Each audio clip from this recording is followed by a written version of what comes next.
Last class में अपन ने refraction from A spherical curved surface से पढ़ना स्टार्ट किया था और उसमें हमने दो मीडियम लिए थे, एक म्यू वन और म्यू टू मीडियम। और म्यू वन और म्यू टू मीडियम में रिफ्रैक्शन किस तरह से होता है स्फेरिकल इस कर्व्ड सरफेस के लिए, तो इसके बारे में अपन पढ़ रहे थे। यहाँ पे मैंने ये ऑब्जेक्ट लिया जो इस एम पॉइंट से यू डिस्टेंस पर है, यहाँ से कोई वी डिस्टेंस पे यहाँ पे इमेज बनता है। ये सेंटर ऑफ कर्वेचर है। इस ये जो कर्व है, मान लीजिए ये कर्व किसी स्फेयर का पार्ट है, तो उस स्फेयर का जो रेडियस है वो क्या हो जाएगा, इसका रेडियस ऑफ कर्वेचर हो जाएगा। तो ये रेडियस ऑफ कर्वेचर, ये सेंटर ऑफ कर्वेचर है। ये इंसिडेंट एंगल थीटा वन लिया, यहाँ पे incident angle theta two, alpha beta gamma लिया। फिर फाइनली हमने अल्फा बीटा और गामा में एक रिलेशन निकाला जिससे हमारे पास में U V mu one mu two और आर इन सब में एक रिलेशन आया। Mu two upon V minus mu one upon U is equal to mu two minus mu one upon R. यहाँ पे एक बहुत ही इंपॉर्टेंट एक हमें रूल ध्यान में रखना है साइन कन्वेंशन के लिए।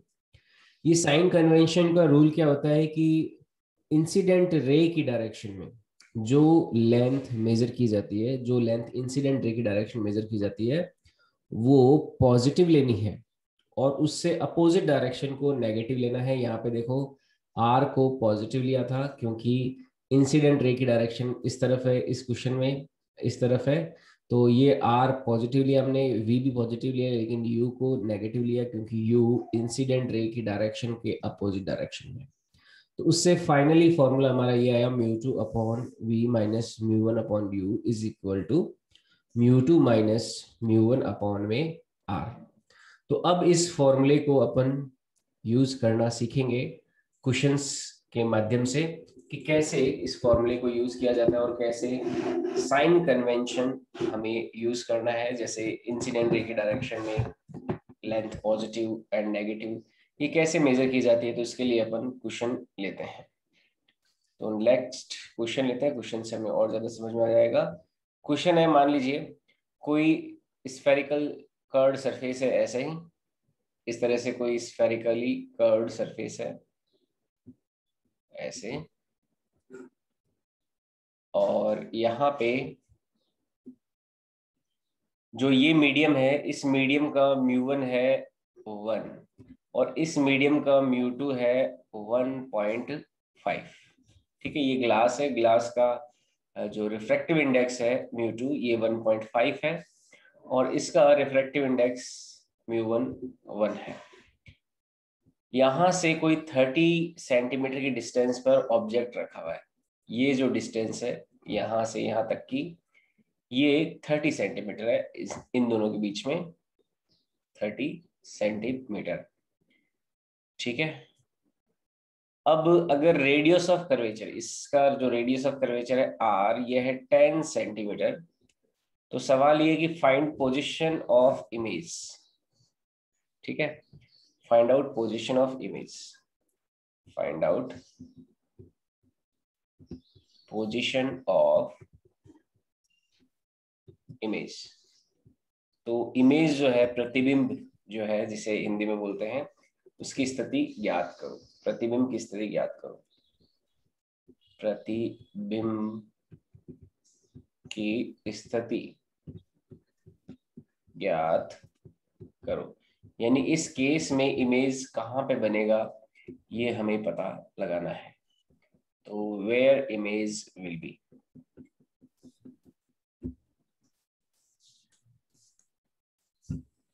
कहां पे बनेगा। तो पहले ट्राई करो। फॉर्मूला जो था क्या था, mu two upon V minus mu one upon U is equal to mu two minus mu one upon में आर। इसी फॉर्मूले को हमें यूज करना है और बस इसमें यूज करते समय साइन कन्वेंशन जो है, जो मैंने आपको बताया था, उसका विशेष तौर पे ध्यान रखना है। ये हमारा कोई ग्लास है, यहाँ पे इस ग्लास में ये हमें विशेष तौर पे ध्यान रखना है। ठीक है, तो ये चीज ध्यान में रखें। यस, तो देखो सॉल्व करते हैं, मैं एक क्वेश्चन आपको सॉल्व करके बता देता हूँ, फिर आगे वाला क्वेश्चन आप सॉल्व करना। इस क्वेश्चन में जैसे μ2 तो दे रखा है 1.5, μ1 दे रखा है 1, v हमें निकालना है, find out position of image, यानी कि हमें इमेज की पोजीशन निकालनी है, v निकालना है। u हमें दे रखा है 30 सेंटीमीटर है, μ1 जो दे रखा है वो 1 है, r दे रखा है 10 सेंटीमीटर है। तो देखो पहले तो μ2 हमें पता है, μ2 दे रखा है 1.5, ये तो एज इट इज क्वेश्चन में जो दे रखा है वो यूज करना है। μ1 दे रखा है 1। अब देखो v निकालना है। अगर u की बात करें तो u हमें 30 सेंटीमीटर दे रखा है, लेकिन यहाँ पे आपको देखो साइन कन्वेंशन का ध्यान रखना पड़ेगा। एक चीज यहाँ पे नोट करना कि जैसे ये ऑब्जेक्ट है तो इस ऑब्जेक्ट से इंसिडेंट रे की डायरेक्शन ऐसे होगी, इस ऑब्जेक्ट से बहुत सारी इंसिडेंट रेज निकलेगी ना, ये ऑब्जेक्ट जो है इससे बहुत सारी लाइट की रेज निकलेगी, इधर भी निकलेगी, इधर भी निकलेगी, इधर भी निकलेगी, इधर भी जाएगी, इधर भी जाएगी, इधर भी जाएगी, इधर भी जाएगी। तो इस पॉइंट ऑब्जेक्ट से हर डायरेक्शन में इंसिडेंट रेज निकलने वाली, बहुत सारी लाइट की रेज निकलने वाली है। लेकिन इस स्फेरिकली कर्व्ड सरफेस पर जो लाइट की रे इंसिडेंट होगी उसकी डायरेक्शन इस तरफ होगी। तो ये तो क्या है अपनी direction of incident ray, direction of incident ray, यानी कि जो आपतित किरण है उसकी दिशा है। ये क्या है, आपतित किरण की दिशा, है ना। तो इंसिडेंट रे इधर जा रही है, ओके, यस। अब देखो इंसिडेंट रे की डायरेक्शन हमें इस तरफ है, तो u का वैल्यू जो 30 सेंटीमीटर है ये प्लस का होगा, ये माइनस का होगा, ये हमें देखो समझना होगा। ये वाला जो पॉइंट है इस पॉइंट को अपन रेफरेंस पॉइंट ले लेते हैं, ये पॉइंट रेफरेंस पॉइंट है। तो यहां से यहां तक अपन m से o की तरफ जा रहे हैं ऑब्जेक्ट की लेंथ को मेजर करने के लिए, तो यानी कि हम इंसिडेंट रे के डायरेक्शन में उल्टा जा रहे हैं। तो उल्टा जा रहे हैं तो यहाँ पे u प्लस का 30 ना लेके माइनस का 30 लेना पड़ेगा। ये बहुत इंपॉर्टेंट एक एस्पेक्ट है इस तरह के क्वेश्चंस को सॉल्व करने का। यहाँ पे u प्लस 30 नहीं है, u कितना है, माइनस 30 सेंटीमीटर लेना पड़ेगा। अब देखो दूसरी बात, रेडियस ऑफ कर्वेचर की बात करें r, तो r की वैल्यू यहाँ पे देखो कितनी है, 10 सेंटीमीटर है। तो देखो रेडियस ऑफ कर्वेचर आप किस तरफ मेजर करोगे, क्योंकि ये कर्व ऐसा है तो ये स्फेयर कुछ ऐसा होगा। देखो ये जो स्फेयर बनेगा इसको लेके अगर मैं उस इनविजिबल स्फेयर को बनाऊं, जैसे जिसका ये पार्ट है कर्व, तो ये स्फेयर कुछ ऐसा होगा, है ना। तो यहाँ पे देखो रेडियस अपन को इस डायरेक्शन में मेजर करनी पड़ेगी। तो रेडियस इस डायरेक्शन में अगर मेजर होगी तो ये रेडियस भी क्या हो जाएगी, यहाँ से अगर मैं इस डायरेक्शन में जाता हूँ तो रेडियस इस डायरेक्शन में मेजर होगी। तो ये रेडियस क्या है, इंसिडेंट रे की डायरेक्शन में मेजर कर रहे हैं, तो r जो है ये क्या हो जाएगा, प्लस का 10 सेंटीमीटर हो जाएगा। तो यहाँ पे साइन कन्वेंशन बहुत इंपॉर्टेंट होता है हर क्वेश्चन में, इस तरह के सभी सर इसमें मिरर वाले साइन कन्वेंशन ही तो है। वही है, सेम ही है, ये पूरी रे ऑप्टिक्स में वही साइन कन्वेंशन चलता है जो मिरर का साइन कन्वेंशन होता है। तो इस चीज को ध्यान में रखें, है ना। अब देखो μ2 अपॉन v किया, तो μ2 की वैल्यू 1.5 अपॉन में v निकालना है, माइनस में μ1 हो गया 1 अपॉन u की वैल्यू हो गई माइनस में 30 इज इक्वल टू μ2 हो गया 1.5 माइनस μ1 हो जाएगा 1 डिवाइडेड बाय r है प्लस का 10, ठीक है। तो यहां से देखो ये आ जाएगा 1.5 अपॉन v, माइनस और माइनस देखो ये प्लस हो जाएगा, तो प्लस का 1 अपॉन 30 इज इक्वल टू 1.5 में से 1 गया, ये बच जाएगा 0.5 अपॉन 10। इनको काटेंगे तो सर आ जाए 0.05 है, 0.05 आ जाएगा, या फिर मैं इसको 1/20 लिख दूं, इसको लिख सकते हैं 1/20। तो 1.5 upon v is equal to आ जाएगा 1/20 में से चला जाएगा 1/30, है ना। 1/30 इधर लाएंगे तो माइनस हो जाएगा। अब देखो इसे जब सॉल्व करते हैं तो यहाँ पे दोनों का एलसीएम ले लिया, मान लो मैंने कोई 600, दोनों को मल्टीप्लाई किया 600 हो गया, ये 30 टाइम्स गया और ये 20 टाइम्स गया, यानी कि ये आ जाएगा 10/600, या फिर ये आ जाएगा 1/60।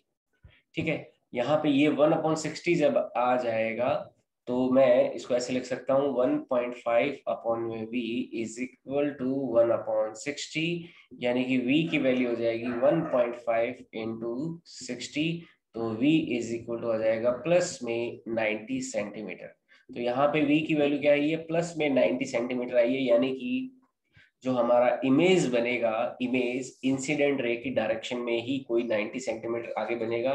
तो यहाँ से हम क्या करेंगे, यहाँ से कोई 90 सेंटीमीटर आगे चला जाएंगे। यहाँ से कितना, 90 सेंटीमीटर हम आगे जाएंगे। क्यों, क्योंकि प्लस का 90 सेंटीमीटर आया ना, यानी कि इंसिडेंट रे की डायरेक्शन में ही जब 90 सेंटीमीटर आप आगे जाओगे तो यहाँ पे आपको क्या मिल जाएगा, इमेज मिल जाएगा, और ये आपका आंसर हो जाएगा इस सवाल के लिए। ठीक है, तो ऐसे करते हैं इस तरह के सवालों को। आई बात समझ में, क्लियर है? अरे क्वेश्चन होमवर्क के लिए दे दो। होमवर्क के लिए चलो मैं और भी क्वेश्चन कराता हूँ प्रैक्टिस के तौर पे। देखो आप अभी कीजिए, मैं थोड़ा सा नेक्स्ट क्वेश्चन जो है वो उसमें थोड़ा सा चेंज कर देता हूँ। देखो इस बार जो रिफ्रैक्टिंग सरफेस है ना, मैं उसको ऐसे कुछ ले लेता हूँ। इस बार मैंने रिफ्रैक्टिंग सरफेस ऐसे ली है, इस तरह से ले लिया। ठीक है, तो रिफ्रैक्टिंग सरफेस मैंने उल्टी ली है। अब देखो यहाँ पे थोड़ा सा चेंज आ जाएगा क्वेश्चन में। वो चेंज क्या आने वाला है, बड़ा इंपॉर्टेंट चेंज है, ध्यान रखना। अब इस केस में जो म्यू1 है वो तो वापस 1 ही लिया, और म्यू2 जो है वो ले लिया वापस 1.5। क्वेश्चन करते हैं देखो, और यहाँ पे ये रेडियस ऑफ कर्वेचर है, यहाँ पे इसकी रेडियस ऑफ कर्वेचर वही 10 सेंटीमीटर है, और यहाँ से जो ऑब्जेक्ट है अपना, ऑब्जेक्ट की डिस्टेंस यहाँ से ये कोई है 5 सेंटीमीटर पे।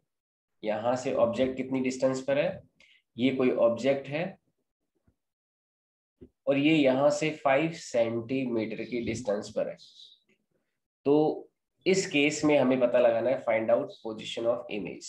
Find out position of image. तो प्रतिबिंब की स्थिति ज्ञात करो। प्रतिबिंब की स्थिति ज्ञात करो।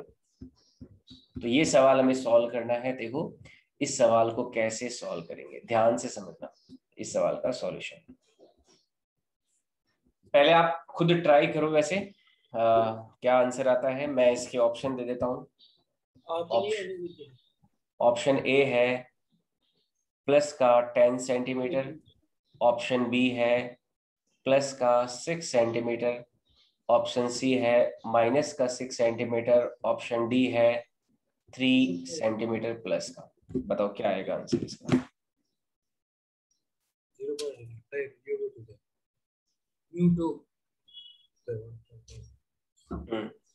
इसमें भी देखो u v r की वैल्यू रखनी है और v की वैल्यू ही निकालनी है हमें।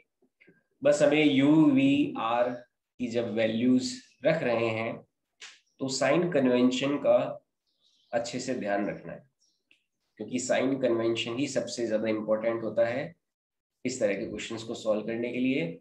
फॉर्मूला वही है, सेम वही लगने वाला है, म्यू2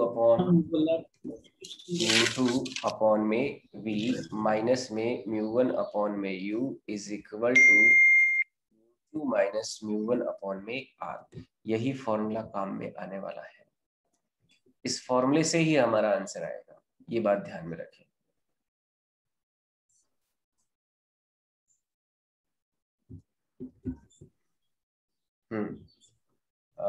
जितेंद्र का आंसर है बी, नो, गलत।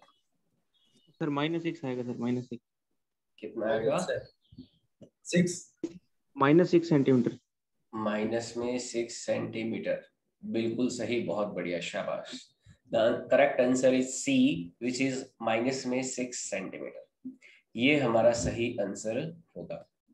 अब ध्यान से समझना, जिनका आंसर नहीं आया, जिनको आंसर निकालने में प्रॉब्लम आई हो। सबसे पहले तो देखो u कितना है, यहाँ पे u की वैल्यू है 5 सेंटीमीटर। तो इंसिडेंट रे की direction as we know, incident ray की डायरेक्शन ये है और u इस तरफ है, तो डेफिनेटली u क्या है, उल्टी डायरेक्शन में है, तो ये कितना हो गया, माइनस में 5 सेंटीमीटर हो गया u।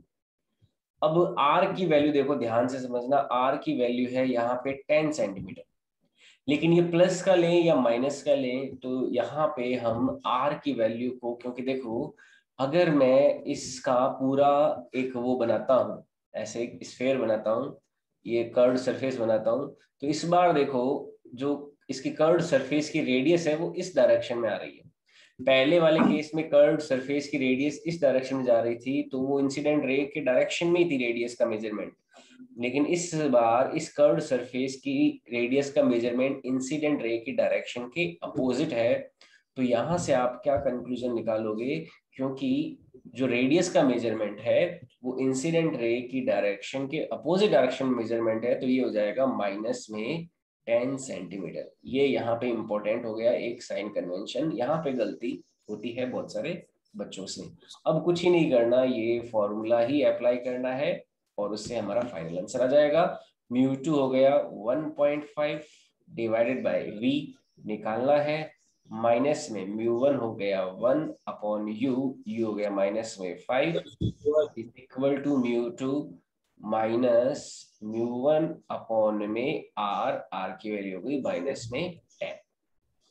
ठीक है, तो ये हो जाएगा 1.5 अपॉन में v minus minus plus 1 upon 5, और ये हो जाएगा 0.5 माइनस का अपॉन में 10, तो ये हो जाएगा माइनस में 1 अपॉन 20। ठीक है, तो यहां से 1.5 अपॉन v निकालेंगे तो ये हो जाएगा माइनस में 1 अपॉन 20, और 1 अपॉन 5 भी इधर आएगा, तो ये हो जाएगा माइनस में 1 अपॉन 5। तो इन दोनों को जब सॉल्व करेंगे, यहाँ पे एलसीएम ले लेते हैं, तो 1.5 upon v is equal to, यहाँ पे एलसीएम ले लिया मैंने 20, तो ये आ जाएगा माइनस में 1 माइनस में 4। ठीक है, तो ये आ जाएगा माइनस में 5 अपॉन 20, या फिर ये आ जाएगा माइनस में 1/4। तो ये आ जाएगा हमारा माइनस में 1/4। तो यहाँ से v की वैल्यू अगर निकालें तो माइनस में 4 का इधर मल्टीप्लाई कर देते हैं 1.5 में, तो v आ जाता है माइनस में 6 सेंटीमीटर। तो ये हमारा इमेज की पोजीशन की वैल्यू आ जाएगी माइनस में 6 सेंटीमीटर। हाँ सर, ये आपने एलसीएम 20 कैसे लिया? देखो ये भी 20 है, ये भी 5 है, तो 20 और 5 का एलसीएम 20 तो होगा, है ना? है ना, 20 कॉमन है दोनों में, ये 5 के पाड़े से 4 बार चला जाता है 20। हाँ पिछले क्वेश्चन में तो आपने 4 से लिया था एलसीएम में। देखो यहाँ पे क्या कर सकते थे, 60 भी ले सकते थे वैसे, मतलब 20 और 30, 20 को 3 बार मल्टीप्लाई करो तो 60 आता है, 30 को 2 बार मल्टीप्लाई करो तो 60 आता है, तो 60 भी ले लेते तो भी सेम ही आंसर आता। यहाँ पे 60 ले सकते थे, या फिर मैंने इनको मल्टीप्लाई कर दिया तो एलसीएम 600 ले लिया। लेकिन इस केस में तुम अगर मल्टीप्लाई करो तो 20 इंटू 5 100 भी ले सकते हो, तो 100 ले लेना। मान लो अगर तुम्हें एलसीएम लेने में थोड़ा कंफ्यूजन हो रहा हो, तो नीचे वाली दोनों क्वांटिटी को मल्टीप्लाई कर दो, वो सबसे अच्छा रहता है। तो यहाँ पे मैं नीचे 100 लेके भी करता तो भी सेम ही आंसर आता है ना। तो 20 इंटू 5 क्या हो गया, 100 हो गया, तो वो भी कर सकते थे, उससे भी सेम ही आंसर आएगा, माइनस में 1/4 ही, है ना? ठीक है, तो अब आगे बढ़ते हैं। ये आ गया माइनस में 6 सेंटीमीटर। देखो इसका मतलब क्या हुआ, जो इमेज होगी माइनस में 6 सेंटीमीटर का मतलब क्या हुआ, इमेज का पोजीशन। अब देखो प्लस में 6 सेंटीमीटर आता तो अपन इधर जाते, लेकिन माइनस का आया है, मतलब इमेज जो है वो पीछे की ओर होगी, ना कि आगे की ओर होगी, क्योंकि इंसिडेंट रे के डायरेक्शन के अपोजिट आ गए ना। यहाँ पे ये जो माइनस आया है, यानी कि जो इमेज होगी ये इस तरफ 6 सेंटीमीटर की डिस्टेंस पर होगी, जो इंसिडेंट रे के डायरेक्शन के अपोजिट है। इंसिडेंट रे इस डायरेक्शन में है, ये 6 सेंटीमीटर अपोजिट डायरेक्शन में, यहाँ पे आपकी इमेज की पोजीशन हो जाएगी। आई बात समझ में, ये आंसर हो जाएगा। तो यहाँ पे ये चीज ध्यान देने वाली थी, जो रेडियस ऑफ कर्वेचर है उसे आपको नेगेटिव लेना है। क्लियर है तो ये? आपने सर इमेज इमेज वो यू भी -5 लिया ना आपने? हाँ, u -5 था, क्योंकि देखो इंसिडेंट रे की डायरेक्शन ये है ना, पहले तो ये हाँ पहचानना आना चाहिए इंसिडेंट रे की डायरेक्शन किधर है, इधर है। अच्छा, हाँ सर। इंसिडेंट रे की डायरेक्शन ही इधर क्यों है? क्योंकि ये जो आपका ऑब्जेक्ट है वो हर डायरेक्शन में ऐसे ऐसे ऐसे हर डायरेक्शन में रेज निकालता है, तो मिरर के ऊपर जो रे इंसिडेंट होने वाली है वो इधर से ही आएगी। अब इसके इस डायरेक्शन में कोई डायरेक्ट अगर लेंथ है तो वो तो पॉजिटिव होगी, इसके अपोजिट डायरेक्शन लेंथ जो है वो नेगेटिव होगी। तो यहाँ पे ये इमेज का पोजीशन हो जाएगा। अब देखो इमेज का पोजीशन ये आया ना, तो अगर मैं इमेज की नेचर की बात करूं तो एक तरह से इमेज यहाँ से यहाँ ना बन के इधर बन रही है, तो यानी कि हमारी कर्व्ड सरफेस के जो रिफ्रैक्टिंग सरफेस है, रिफ्रैक्टिंग सरफेस के अंदर फ्रंट में बनती है, आगे की ओर बन रही है, तो उस वजह से इसे अपन यहाँ पे वर्चुअल इमेज कह सकते हैं। ये जो इमेज है वो वर्चुअल इमेज होगी, पिछले वाले केस में रियल इमेज होगी। हालांकि मैं अभी एक बार इसको डिस्कस नहीं कर रहा, इसको होल्ड करते हैं अपन, वर्चुअल और रियल इमेजेस क्या होते हैं इसे अपन आगे जो लेंस वाला केसेस होंगे उनमें लेंगे बहुत अच्छे से। तो नेक्स्ट एक और क्वेश्चन लेते हैं, इसमें देखो बहुत बढ़िया क्वेश्चन होगा। मान लो एक अपन ले लेते हैं एक स्फेयर, मैंने एक स्फेयर लिया है ऐसा कुछ, बहुत अच्छा क्वेश्चन है ये। इस स्फेयर का जो रेडियस है वो तो है 10 सेंटीमीटर। इस स्फेयर का रेडियस जो दे रखा है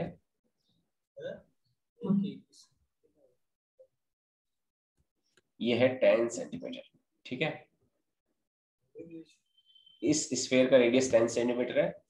इस स्फेयर का रिफ्रैक्टिव इंडेक्स म्यू 1.5 है। ये ग्लास स्फेयर है, ट्रांसपेरेंट स्फेयर है, और बाहर जो मीडियम है उसका रिफ्रैक्टिव इंडेक्स है 1।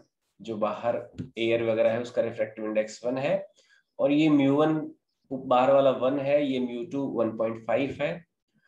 अब यहाँ पे क्या हो रहा है, इस स्फेयर पे कोई इन्फिनिटी से इंसिडेंट रेज आ रही है, यहां से पीछे से इन्फिनिटी से क्या हो रही है, इंसिडेंट रेज हमें मिल रही है पीछे से। कोई ऑब्जेक्ट मान लीजिए कोई इन्फिनिटी पे मौजूद है, तो इन्फिनिटी पे कोई ऑब्जेक्ट होता है तो उससे जो आने वाली इंसिडेंट रेज होती है वो पैरेलल होती है प्रिंसिपल एक्सिस के। तो प्रिंसिपल एक्सिस के इस तरह से पैरेलल आ रही है। अब देखो सवाल क्या है,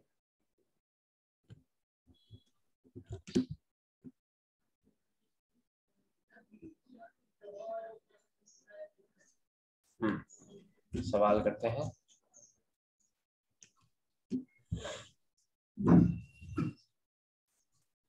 इस तरह से पैरेलल आ रही है, और ये मान लीजिए कोई आपकी प्रिंसिपल एक्सिस ही है, ये कोई आपकी प्रिंसिपल एक्सिस ही है ऐसे।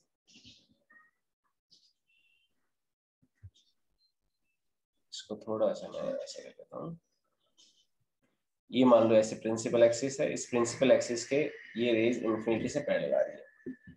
अब देखो यहां से जब पैरेलल आ रही थी ये इंसिडेंट रेज, तो यहाँ पे क्या होगा, ये रेज पहली बार तो यहाँ से रिफ्रैक्ट होगी, फिर इस सरफेस से रिफ्रैक्ट होगी, और रिफ्रैक्ट होने के बाद में फाइनल कोई आपकी इमेज बनाएगी। तो सवाल है find out the position at which parallel rays will meet each other outside the sphere, या फिर सवाल यह है कि find out the position of image after 2 refractions. पहला ये रिफ्रैक्शन, फिर दूसरा ये refraction. After 2 refractions if incident rays are parallel to principal axis। तो ये सवाल है, इसको हिंदी में मैं लिख देता हूं। प्रतिबिंब की स्थिति ज्ञात कीजिए। प्रतिबिंब की स्थिति ज्ञात कीजिए, प्रतिबिंब की स्थिति ज्ञात कीजिए यदि आपतित किरणें मुख्य अक्ष के समांतर आती है, मुख्य अक्ष के समांतर आती है। ठीक है, जो इंसिडेंट रेज है वो प्रिंसिपल एक्सिस के पैरेलल आ रही है, तो दो रिफ्रैक्शन के बाद यानी कि दो बार अपवर्तन के बाद, दो बार अपवर्तन, यहाँ पे दो बार अपवर्तन होना है, एक बार तो इस सरफेस से और एक इस सरफेस से। तो उस केस में हमारी जो फाइनल इमेज की पोजीशन होगी वो क्या होगी हमें पता लगाना है। तो इस केस में देखो डायग्राम मैं बनाता हूं पहले। तो रेज डायग्राम कैसा बनेगा, जब फर्स्ट रिफ्रैक्शन होगा तो मान लीजिए जो पैरेलल रेज है वो कुछ इस तरह से डिविएट हुई और यहां से यहां तक आई, ऐसे यहां तक इस तरह से ये आएगी फर्स्ट जब डिविएशन होगा तो। ठीक है, फर्स्ट डिविएशन के केस में पैरेलल रेज यहां से यहां तक ऐसे आई। अब यहाँ पे फर्स्ट रिफ्रैक्शन हो गया, अब सेकंड रिफ्रैक्शन होगा यहाँ से।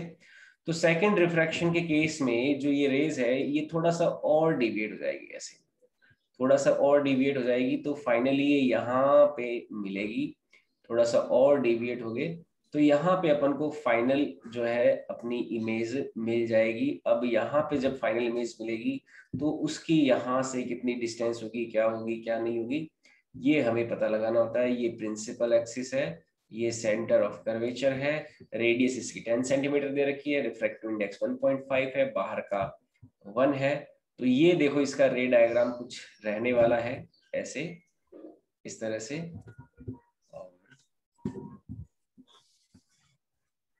एक सेकेंड, देखो थोड़ा सा रे डायग्राम में गड़बड़ हो जाएगी। ये ऐसे ना होके, क्योंकि डेंसर से रेड जा रहा है, चलो अपन सॉल्व ही कर लेते हैं। ये रेस एक्सपेक्टेड तो यहाँ पे थी, ऐसे मिलनी चाहिए थी। जो फर्स्ट रिफ्रैक्शन हुआ, फर्स्ट रिफ्रैक्शन में इन रेस को यहाँ पे कहीं मिलना था, है ना, यहाँ पे कहीं पे मिलना था, लेकिन यहाँ पे ना मिलके ये कहाँ मिली है, यहाँ पे मिली है। तो यहाँ पे मिलना चाहिए था इनको, लेकिन एक्चुअल में यहाँ पे मिली है। तो मान लो फर्स्ट रिफ्रैक्शन से कोई इमेज की पोजीशन अपन को यहाँ पे I1 मिलती है, अब सेकंड रिफ्रैक्शन से यहाँ पे मिल रहा है इमेज I2। तो सबसे पहले लेते हैं फर्स्ट रिफ्रैक्शन।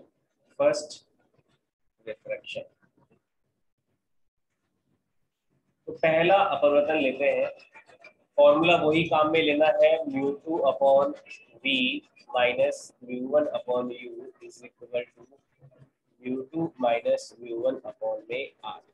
यही फॉर्मूला काम में लेना है। सबसे पहले फर्स्ट रिफ्रैक्शन देखते हैं इस सरफेस से, ये वाली जो फर्स्ट सरफेस है, यहां से तो होगा फर्स्ट रिफ्रैक्शन और यहां से होगा सेकंड रिफ्रैक्शन। तो फर्स्ट रिफ्रैक्शन से देखा तो μ2 कौन सा है, ये है 1.5 हो गया। μ2 की वैल्यू कितनी हो गई 1.5 अपॉन में v हमें निकालना है is equal to sorry minus में μ1 है 1 डिवाइडेड बाय u की वैल्यू देखो यहाँ पे क्या हो जाएगी, क्योंकि ये जो इंसिडेंट रे ये पैरेलल आ रही है तो डेफिनेटली ये कहाँ से आ रही होगी, इनफाइनाइट से ही आ रही होगी। कोई रे अगर इन्फिनिटी से आती है कोई रेस तो वो पैरेलल हो जाती है प्रिंसिपल एक्सिस के।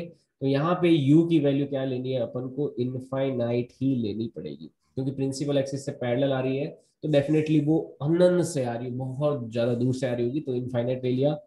यहाँ पे u की value is equal to μ2 minus μ1, μ2 है 1.5 माइनस में μ1 है यहाँ पे 1 डिवाइडेड बाय r की वैल्यू देखो क्या होगी यहाँ पे, रेडियस ऑफ कर्वेचर की वैल्यू, क्योंकि कर्वेचर देखो ये है, इस बार ये कर्वेचर है ना, और इस कर्वेचर में जो रेडियस है उसकी डायरेक्शन इस तरफ मेजर कर रहे हैं, और इस रेडियस ऑफ कर्वेचर की वैल्यू कितनी हो जाएगी 10 हो जाएगी, और ये प्लस का 10 सेंटीमीटर हो जाएगी। मैंने यहाँ पे साइन कन्वेंशन यूज किया है। प्लस का 10 क्यों? क्योंकि रेडियस इस तरफ है इसलिए, तो प्लस का 10 हो गई। इसको सॉल्व करेंगे तो ये जाएगा 1.5 अपॉन वी। किसी भी संख्या में जब इन्फिनिटी का डिवाइड किया जाता है तो ये हो जाता है 0, है ना। कोई भी संख्या हो उसमें इन्फिनिटी डिवाइड करोगे तो 0 जाएगा। 1.5 में से 1 गया, वही 0.5 डिवाइडेड बाय 10, या फिर इसको लिख दिया 1/20। तो यहाँ से v की वैल्यू देखो आ गई, 20 को 1.5 में मल्टीप्लाई कर देंगे तो यहाँ से v की वैल्यू आ जाएगी लगभग ये आ जाएगी 15 दूना 30, यानी कि 30 सेंटीमीटर आ जाएगा हमारा v। और ये 30 सेंटीमीटर प्लस का आया है, इसका मतलब देखो समझना क्या है कि जो v का वैल्यू है, जो v है यहाँ से कोई 30 सेंटीमीटर पे यहाँ तक है, यहाँ से कोई 30 सेंटीमीटर डिस्टेंस पर v मौजूद होगा यहाँ से, ठीक है। ये जो 30 सेंटीमीटर की डिस्टेंस है, यहाँ से मैं दूसरा कलर ले लेता हूँ, ये इस पॉइंट से 30 सेंटीमीटर दूर जो इमेज बनेगी, ये फर्स्ट इमेज बनेगी यहाँ पे, और ये लेंथ हो जाएगी 30 सेंटीमीटर, ठीक है, यहाँ से यहाँ तक की। तो ये 30 सेंटीमीटर हो गई। अब देखो ये 10 है, ये 10 है, तो मैं इस लेंथ की अगर बात करूं, कौन सी वाली लेंथ की, ध्यान से समझना, इस लेंथ की अगर बात करूं मैं, तो ये लेंथ देखो कितनी हो जाएगी, क्योंकि ये है 10 और 10 20 और ये है टोटल 30, तो ये लेंथ हो जाएगी हमारी 10 सेंटीमीटर। यानी कि जो दूसरी कर्व सरफेस है, दूसरी कर्व सरफेस से 10 सेंटीमीटर आगे हमारा इमेज बनेगा, I1 बनेगा। क्लियर है ये चीज? अब देखो सेकंड रिफ्रैक्शन पे आते हैं। ये तो था फर्स्ट रिफ्रैक्शन के बारे में बातें, अब लेते हैं second refraction. Second refraction, second refraction, तो दूसरा रिफ्रैक्शन, इसके बारे में बात करते हैं। अब सेकंड रिफ्रैक्शन के लिए बहुत ही इंटरेस्टिंग सी चीज आपको एक ध्यान में रखनी है कि ये जो आपका इमेज 1 था I1, यहाँ पे जो बना है ये इमेज 1, मैं इसके लिए थोड़ा सा डैश डैश लाइनें यूज कर लेता हूँ क्योंकि ये एक्चुअल में थोड़ी देर के लिए बनेगा, पर ये इमेज I1 जो है, ये जो बना था, ये जो I1 इमेज बना है फर्स्ट रिफ्रैक्शन से, ये I1 इमेज इस सेकंड रिफ्रैक्शन के लिए ऑब्जेक्ट का काम करेगा। तो ये एक इंपॉर्टेंट पॉइंट है here. I1 will work as object for second refraction.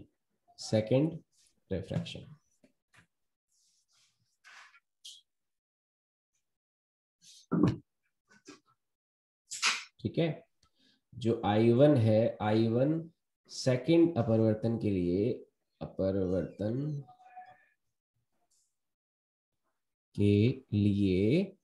वस्तु का कार्य करेगा, वस्तु होने का कार्य करेगा। ये चीज यहाँ पे बहुत इंपॉर्टेंट है समझना इस बात को, क्योंकि जब सेकंड रिफ्रैक्शन होगा तो सेकंड रिफ्रैक्शन वाली सरफेस को I1 जो है एज ए ऑब्जेक्ट परसीव होगा, फिर वो क्या करेगा, I2 हमें बना के दे देगा। तो यहाँ पे देखो uv में ये जो फॉर्मूला है, इसमें μ2 μ1 uv क्या हो जाएगा, इसको समझना ध्यान से। यहाँ पे देखो u की वैल्यू क्या होने वाली है, u जो होने वाला है, क्योंकि यहां से अपन इस तरफ लेंथ मेजर कर रहे हैं, इस तरफ लेंथ मेजर करेंगे ना, तो u कितना हो जाएगा, देखो यहां से यहां तक की डिस्टेंस, यही तो u होगी। जो I1 की डिस्टेंस है इस m पॉइंट से, यही तो u है। और ये u क्या हो जाएगा, प्लस का 10 सेंटीमीटर हो जाएगा इस बार। क्यों? क्योंकि आपका जो ऑब्जेक्ट है, I1 is a object for second refraction, तो ये जो ऑब्जेक्ट है यहाँ से प्लस की 10 सेंटीमीटर की डिस्टेंस पर है। क्यों? क्योंकि इंसिडेंट रे की डायरेक्शन हमारी किस तरफ चल रही है, इस तरफ ही चल रही है, इंसिडेंट रे की डायरेक्शन, ठीक है। और इंसिडेंट रे की डायरेक्शन में ही हम इस I1 की डिस्टेंस को मेजर कर रहे हैं, तो ये प्लस का 10 हो गया। अब रेडियस ऑफ कर्वेचर देखें r, तो ये यहाँ पे है सेकंड रिफ्रैक्ट जो कर्व सरफेस है, और रेडियस ऑफ कर्वेचर इस तरफ है, तो ये रेडियस ऑफ कर्वेचर इस बार माइनस की 10 सेंटीमीटर हो जाएगी। आई बात समझ में? तो ये u हो गया, ये r हो गया। अब हमें v निकालना है।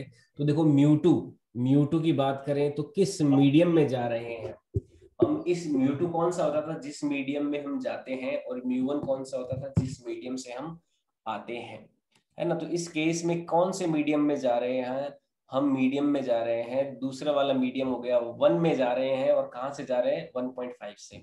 तो यहाँ पे म्यू2 क्या है जिसमें जा रहे हैं, किस में जा रहे हैं हम, 1 वाले रिफ्रैक्टिव इंडेक्स में जा रहे हैं। हमें v निकालना है, हम कहां से आ रहे हैं 1.5 वाले रिफ्रैक्टिव इंडेक्स वाले मीडियम से आ रहे हैं, जिसमें u कितना है प्लस का 10 है, इज इक्वल टू म्यू2 माइनस म्यू1। यानी कि म्यू2 तो इस बार क्या है 1 है जिसमें हमें जाना है, और म्यू1 होता है जिससे हम आ रहे हैं, डिवाइडेड बाय r हो गया माइनस का 10। तो ये हो जाएगा यहाँ से वैल्यू, और इसको जब सॉल्व करेंगे तो 1/v माइनस में 1.5 अपॉन में 10 इज इक्वल टू हो जाएगा, ये हो जाएगा 0.5 माइनस का, माइनस से माइनस कैंसिल, तो 0.5 अपॉन में 10 हो जाएगा। और इसको और आगे सॉल्व करेंगे तो 1/v इज इक्वल टू हो जाएगा 1.5 अपॉन 10 प्लस 0.5 अपॉन में 10।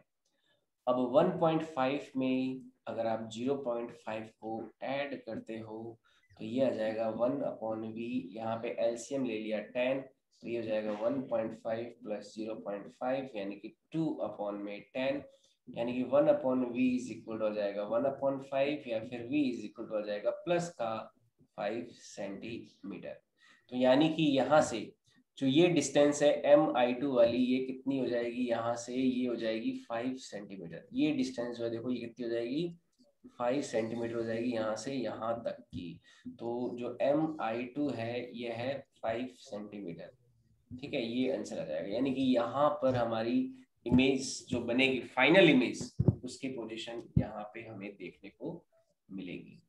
तो ये है सवाल, बहुत ही बढ़िया सवाल है, आईआईटी एडवांस लेवल का सवाल है। यहाँ पे 2 रिफ्रैक्टिंग सरफेस है, first refracting surface, second refracting surface, और इस तरह से हम ये क्वेश्चन सॉल्व करते रहे। ठीक है, किसी को कोई डाउट हो इसमें तो पूछ सकते हो। और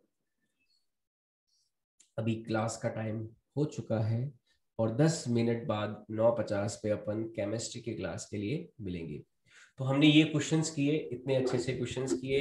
यहाँ पे 2 रिफ्रैक्टिंग सरफेस थी, उसका भी ये क्वेश्चन किया, और उसके लिए भी हमने आंसर निकाला।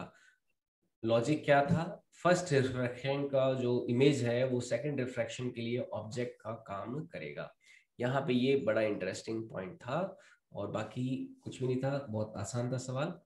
तो अभी अपन इतना ही रखते हैं, और